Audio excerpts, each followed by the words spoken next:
তুষার ভাইয়ের কাছে আসতে চাই। তুষার ভাই, আপনি নিশ্চয়ই বক্তব্য দুটি শুনেছিলেন জামায়াত আমিরের। একটি যেটি হচ্ছে নির্বাচন সরকার জানেন কবে এই আলাপ হয়েছিল ভারতীয় কূটনীতিবিদ বা ভারতীয় প্রতিনিধিদের সাথে? এটি অসুস্থ হওয়ার পরে তিনি বলছেন। তার মানে বেশ কয়েক মাস। তো এত মাস ধরে এটা গোপন থাকলো কেন? কেউ জিজ্ঞেস করে না সেজন্য? মানে আমি বুঝি নাই। উনি তো এটা গোপন রেখেছেন। এটি আমিও বুঝতে পারছি না আসলে। এতদিন গোপন রেখে হঠাৎ ওনার মনে হয়েছে যে এখন এটা বলতে হবে, উনি রয়টার্সকে বলেছেন। ভারতীয় কূটনীতিক বলছেন যে এটি গোপন রাখতে হবে। হ্যাঁ, তার মানে উনি ওই কথা শুনেছেন, তাই না? ওই কথাটি আমল করেছেন, আমলে নিয়েছেন। তো যাই হোক, আমরা এই 5ই আগস্টের আন্দোলন পরবর্তী সময়ে দেখেছি যে প্রবল আধিপত্যবাদ বিরোধী একটি চেতনা বাংলাদেশে তৈরি হয়েছে এবং আধিপত্যবাদের জন্য মূলত দায়ী করা হয়েছে ভারতকে। কিন্তু ভারতের এই অনুরোধে তিনি সাড়া দিয়েছেন এবং বেশ একটা লম্বা সময় আমির সাহেব এই কথাটি গোপন রেখেছেন এবং এটি প্রকাশ করেছেন একটি বিদেশি সংবাদ মাধ্যমের কাছে। আমাদের কাছে প্রকাশ করেন নাই, কোনো বাংলাদেশি সংবাদ মাধ্যমে না। কিন্তু তার মানে বাংলাদেশে এটা গোপনই থেকেছে, পৃথিবীর কাছে উন্মুক্ত হয়েছে। এই দিক থেকে চুক্তি ঠিক আছে, কিন্তু কাজটা আর কি একটু অন্যরকম হয়েছে। আমার খুবই জানতে ইচ্ছা করে, সপ্তভগিনী ছিন্ন ভিন্ন করে দেওয়া হবে, মুরগির গলা দিয়ে ভোজ করা হবে, এইসব বলার পরে এই অনুরোধটি রক্ষা কেন করা হয়? গোপনীয়তা। কারণ গোপন চুক্তি খারাপ হলে যে কোনো গোপন কথাই খারাপ, নাকি শুধু চুক্তি গোপন হলে খারাপ আর অন্য কথা ভালো? কথা বলা হয় না। না, গোপন চুক্তি খারাপ না ভাই। না বলছি না, গোপন চুক্তি খারাপ না। আপনি আমাকে বলেন গোপন চুক্তি খারাপ না ভালো? না বলছে যে এখানে চুক্তির কোনো কথা বলা হয়েছে।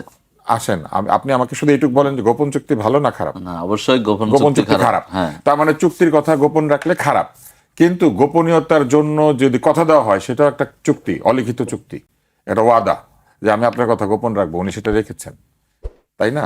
তো তার মানে কিছু কথা থাকে গোপনে, কিছু কথা থাকে আপনে, আর কিছু কথা যায় জাপানে, যেমন রয়টার্সের কাছে চলে গেছে বিদেশে। এইবার আসেন, গণতন্ত্র কি ঐক্যের সরকার চায়? গণতন্ত্র ঐক্যের সরকার চায় না। গণতন্ত্র সংখ্যাগরিষ্ঠের শাসন চায়। আপনি যখন প্রশ্নের উত্তর দিবেন তখন বলবেন যে আমাদের তো 30% হয়েছে, 26% হয়েছে, আমরা অনেক শক্তি সঞ্চয় করেছি। তাহলে সেই শক্তির পরীক্ষা না দিয়ে কেন ঐক্য? এর কারণ হচ্ছে যদি কোনো কারণে পরাজয় আসে তাহলে সরকারের ভাগবাটোয়ারাটা পাওয়ার ইচ্ছা। কারণ সরকারের বিভিন্ন জায়গাতে, প্রশাসনের সব জায়গায় দলীয়করণ হয়েছে। অতীতের দলীয়করণের যে সংস্কৃতি সেটা দূর হয় নাই।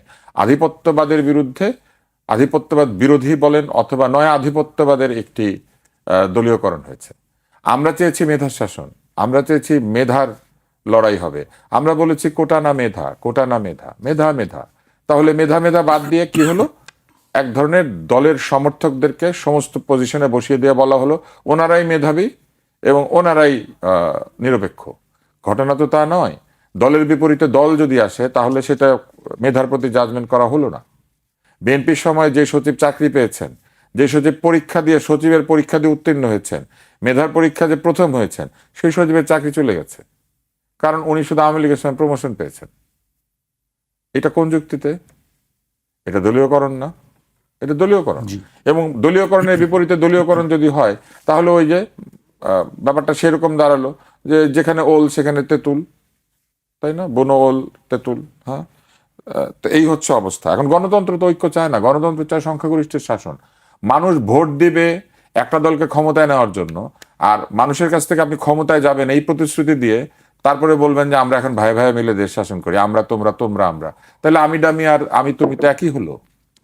ভোটাভুটি হলো, কিন্তু ভোটের পরে আমরা সব এক হয়ে ক্ষমতা ভাগ-বাটোয়ারা করলাম। এটা কোনোভাবেই গণতন্ত্রকে সুসংহত করবে না, বরং গণতন্ত্রকে বিপর্যস্ত করবে। কিছু লোক জনগণের ভোট নিয়ে তারপরে নিজেরা নিজেদের সিদ্ধান্ত অনুযায়ী আসন ভাগাভাগি করবেন, মন্ত্রিত্ব ভাগাভাগি করবেন, পাওয়ার ভাগাভাগি করবেন। এটা তো সঠিক কাজ হবে না, বরং এইটা হবে ভোটের নাম দিয়ে পরে জোটের রাজনীতি। সেটা তো ঠিক না। তারপরে আপনি বলেন সংঘর্ষ, এই শব্দটা বারবার আসছে। কিসের সাংঘর্ষিক অবস্থা? কার সাথে কার সংঘর্ষ? সবাই একই পক্ষ, সবাই জুলাই আন্দোলনের পক্ষে, সবাই জুলাই সনদে স্বাক্ষর করেছে শুধু এনসিপি ছাড়া, এবং সকলেই জুলাইয়ের যে অভ্যুত্থান, সেই অভ্যুত্থানের ফলে সৃষ্ট যে সংস্কার, সেই সংস্কারগুলি জানতে চাচ্ছিলাম সংঘর্ষ বা কেন আসবে? নির্বাচনের পরে সংঘর্ষ অথবা নির্বাচনের আগে সাংঘর্ষিক অবস্থান, এখানে কোনো সাংঘর্ষিক অবস্থান নাই। এখানে প্রতিদ্বন্দ্বিতার অবস্থান রয়েছে এবং প্রতিদ্বন্দ্বিতা তো সঠিক। আপনি কি এটা মানবেন? ধরেন অলিম্পিকে দৌড় হচ্ছে, ওখানে 8 জন লোক দৌড়াচ্ছে, তারপরে যে দৌড়ে জিতলো সে বললো আসেন আমরা সবাই মিলে প্রাইজগুলো ভাগাভাগি করে নেই। ভাগাভাগি করে নেই, 3টা পুরস্কার আছে, আমরা 8 জনে ভাগাভাগি করব। তারপর ওনারা ভাগাভাগি করলেন, কেউ নিলেন প্রাইজের তলাটা, কেউ নিলেন প্রাইজের উপরেরটা, কেউ নিলেন ওই যে ভিক্টোরি স্ট্যান্ডটা, ওইটা নিয়ে বাড়িতে গেলেন, তাই না? কিন্তু এইভাবে তো গণতন্ত্র হয় না। গণতন্ত্র হবেই একটা দল শাসনভার গ্রহণ করবে এবং দেশে দায়িত্ব গ্রহণ করবে, সে ভালো আচরণ করবে, সঠিকভাবে দেশ পরিচালনা করবে, না পারলে 5 বছর হোক 3 বছর হোক, যখন জনগণ তাকে যেতে বলবে চলে যাবে। মধ্যবর্তী নির্বাচন হয় না, ব্যর্থ হলে কোনো দল মধ্যবর্তী নির্বাচন হবে, নির্বাচন হবে। এবং এই যে ঐক্যের সরকার হচ্ছে সম্পূর্ণভাবে নির্বাচনের যে এসেন্স বা নির্বাচনের যে আহ, যে মূল চেতনা সেটার বিপরীতে যায়। তাহলে তো নির্বাচন করার কোনো দরকার নাই। আসলে আমরা সবাই মিলে একটা মিটিংয়ে বসে যেভাবে উপদেষ্টা পরিষদ তৈরি করেছেন সেভাবে সরকার তৈরি করে ফেলেন। অযথা এত রাষ্ট্রের খরচ করার দরকার কি? কোনো দরকার নাই। এইবার আসেন, এই যে 12-13 দল 14-15 দল এক জায়গায় হচ্ছে দুই দিকেই, বৃহৎ 2টা দল ছাড়া আর দলগুলি কয়টা আসন পেয়েছে জীবনে? এরা জীবনেও নির্বাচনে জিতে নাই। এখন এদের সঙ্গে ক্ষমতা ভাগাভাগি করার জন্য জনগণ ভোট দিবে কি কারণে? কি জন্য? জনগণ যে জোট সংখ্যাগরিষ্ঠ ভোট পাবে, যদি পান তারপর সরকার গঠন করবেন। কিন্তু আলটিমেটলি যদি এইভাবে হয় ঐক্যের সরকার তৈরি করবে, তাহলে যে ছোট মোটো যেগুলো আছে সেগুলো এসে একটা সিট জিতে এসে বলবে আমি মন্ত্রী চাই, আমি তো জোটে ছিলাম। আমি মনে করি এটাও ঠিক হবে না। কোনো একটা দলকে দায়িত্ব গ্রহণ করতে হবে বাংলাদেশ চালানোর জন্য, অথবা কোনো একটি নির্দিষ্ট জোটকে, এবং তাদেরকে প্রমাণ করতে হবে তাদের দক্ষতা, মেধা এবং যোগ্যতা। না হলে আমরা সারা জীবন বসে থাকবো, কবে এই ভাগাভাগি শেষ হবে, তারপরে আমরা প্রকৃত অর্থে ভালো স্টেটসম্যান পাবো, মেধাবী শাসক পাবো, দলীয়করণ চায় না কিন্তু মেধাকে চায় এমন সরকার পাবো। এইবার আসেন, আরেকটা মজার কথা আমরা একটু আগে শুনেছি, বিএনপি আর জামাতের যে ঐক্য হয়েছিল এটা নাকি আওয়ামী লীগ ছিল বলে হয়েছিল, মানে আওয়ামী লীগ না থাকলে এই ঐক্যের দরকার ছিল না। তার মানে এটা আদর্শিক ছিল না, ওইটা আওয়ামী লীগ ঠেকানোর ঐক্য ছিল।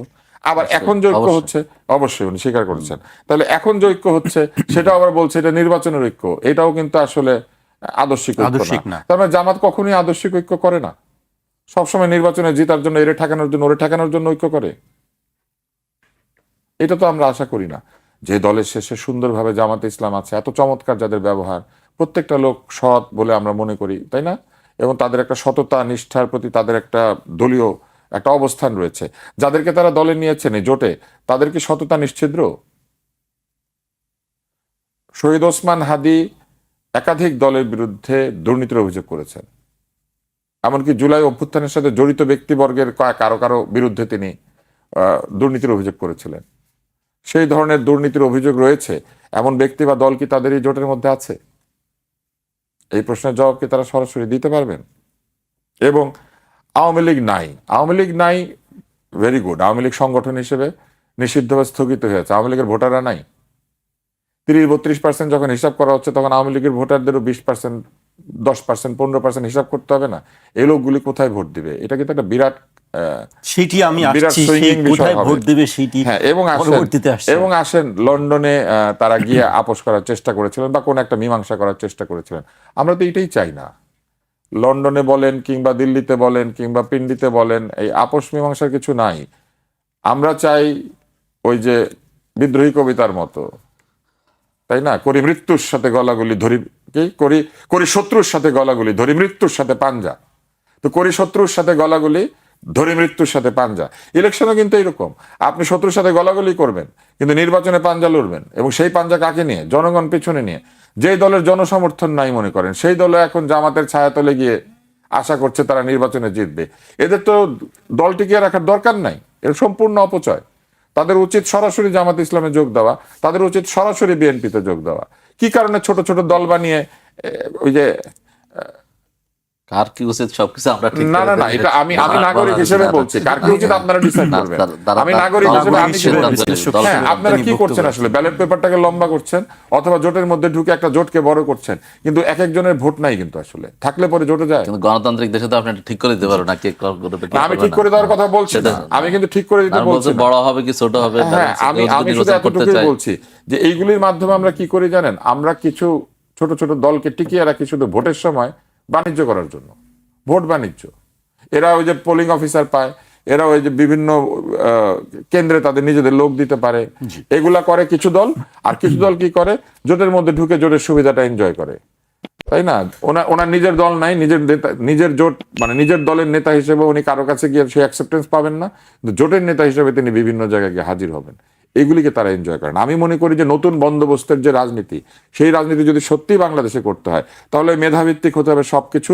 মেধাবী লোকদেরকে নির্বাচনে দিতে হবে, মেধাবী ব্যক্তিরা দেশ শাসন করবেন, এবং গণতান্ত্রিক প্রক্রিয়ায় সংখ্যাগরিষ্ঠ ভোট নিয়ে যিনি প্রকৃত অর্থে দেশ শাসনের অধিকার পাবেন, তিনি দেশ শাসন করবেন, তিনি তার মেধা এবং যোগ্যতা প্রমাণ করবেন। মার্টিন লুথার কিং এর সেই বক্তৃতা আমরা শুনেছি না, Martin Luther king, reverend Martin Luther king এর যে বক্তৃতার রেফারেন্স, সেই রেফারেন্সে কি ছিল? সেই রেফারেন্সে এইটাই ছিল যে একটি মেরিটোক্রেসির শাসন উনি আশা করেছিলেন আমেরিকাতে। উনি বলেছিলেন I have a dream, and ওখানে উনি কি বলেছিলেন? That my 4 children will not be judged because of their colour, but the integrity of their character. তাদের চরিত্রের যে দৃঢ়তা, তাদের যে মেধা এবং যোগ্যতা, সেইটা দিয়ে বিবেচিত হবে। তাহলে বাংলাদেশের নাগরিকরাও কেন তাদের মেধা এবং যোগ্যতা দিয়ে বিবেচিত হবে না? কে কোন জোটে যোগ দিয়েছে, জোটের বাটখারা নিয়ে সেই পাল্লায় বাটখারা বসিয়ে দিয়ে তারা জিতে যাবে? ভোটার হিসেবে আমি মনে করি, একজন ভোটার হিসেবে আমার এটার আপত্তি জানানোর অধিকার আছে। আমি একজন ভোটার হিসেবে আপত্তি জানাচ্ছি। জি, আমরা তুষার ভাইয়ের কথা শুনছিলাম, আমি মাহফুজ ভাইয়ের কাছে আসতে চাই। অনেক কথাই শুনছিলাম যে আমির নির্বাচনের বিষয়ে আপনি বলছেন যে জাতীয় ঐক্যের সরকার, আসলে জাতীয় ঐক্যের সরকার হলে আসলে বিরোধী দল আসলে কে থাকবে তখন? না, এখানে বিষয়টা হচ্ছে যে আপনার বিরোধী দলটা আপনি যখন আমি চাইলে যে এটা হয়ে যাবে, সবাই যে চলে আসবে, আমার বিষয়টা তো এরকম না। যে আমি একটা জিনিস প্রত্যাশা করি যে আমি সবাইকে নিয়ে দেশ চালাবো বা সবাইকে নিয়ে কিন্তু আমি তো ইয়ে করবো। বাস্তব একটি আকাঙ্ক্ষার কথাকে নিয়ে আমি তো আমি বলছি না বাস্তব না, আমার প্রত্যাশা যে সবাই সহযোগিতা করবে দেশ পরিচালনার ক্ষেত্রে। ভুল ত্রুটি হলে সেটা সে ধরে দিবে, সে আমার সমালোচনা করবে, কিন্তু আমার কার্যকর ক্ষেত্রে সে অবশ্যই সহযোগিতা করবে। এটা আমার প্রত্যাশা তো হইতেই পারে, আমি তো প্রত্যাশা করতেই পারি। এখন সেটা সবাই করবে কিনা, সবাই আসবে কিনা, সেটা তো যার যার পলিটিক্যাল অবস্থান। বিগত সরকারের মতন অবস্থান হয়ে যায় না তাহলে, যে আওয়ামী লীগ জাতীয় পার্টি যে অবস্থাটি ছিল?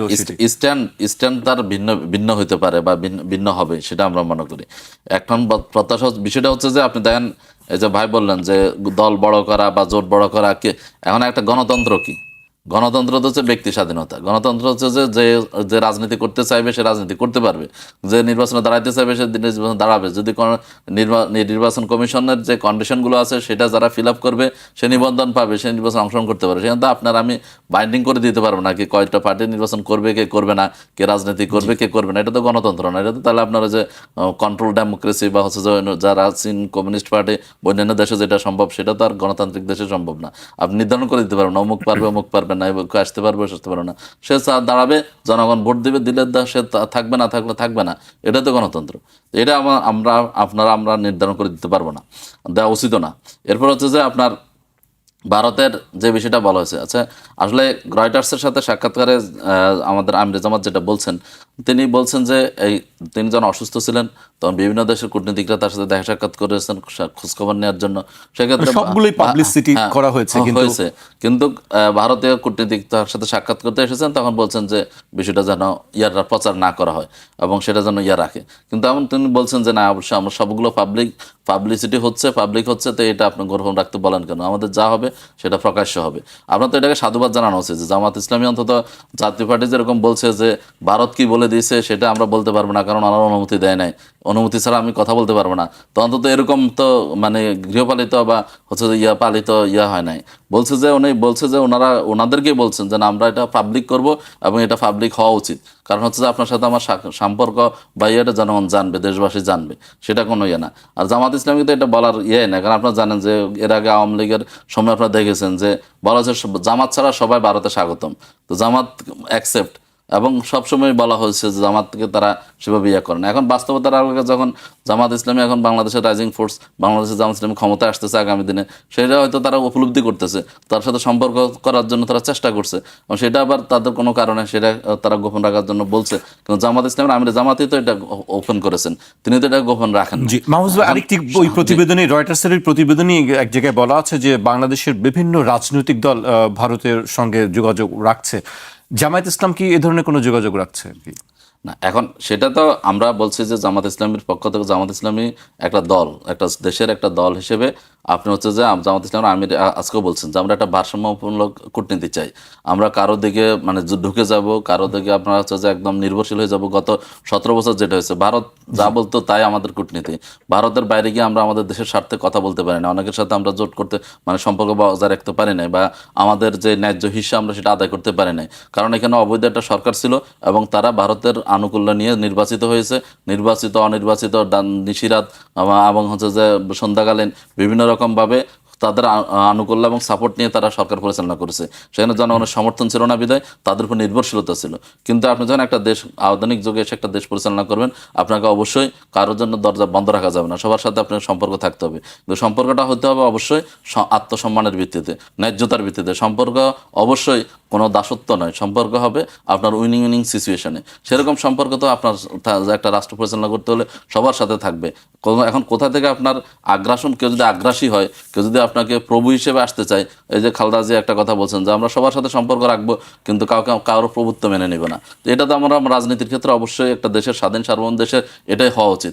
এবং জামাত ইসলামী সবসময় মানে আমরা অনেকে অনেকভাবে যদি জামাত ইসলামীকে ব্র্যান্ডিং করা শুরু করার চেষ্টা করেন, কিন্তু জামাত ইসলামী আপনার আধুনিক যুগে এসে একটা সরকার পরিচালনা করার জন্য যেরকম যোগ্যতা দক্ষতার দরকার, সেরকম যোগ্য দক্ষ লোক জামাত ইসলামীতে আছে। এবং জামাত ইসলামী ডিপ্লোমেসি আপনারা দেখেছেন ইতিমধ্যে, শুধু ভারত কেন, সব দেশের আপনার ব্রিটেন থেকে শুরু করে রাশিয়া থেকে শুরু করে সব দেশের কূটনীতিকরা আজকে জামাত ইসলামের অফিসে যাচ্ছে এবং ডেলিগেট পাঠাচ্ছে। তারা IMF থেকে শুরু করে তারা তো সেটা করছে এবং জামাত ইসলামী সেটা তাদের সাথে সেভাবে সম্পর্ক মেনটেন করতেছে এবং সেটা ধীরে ধীরে উন্নত হচ্ছে।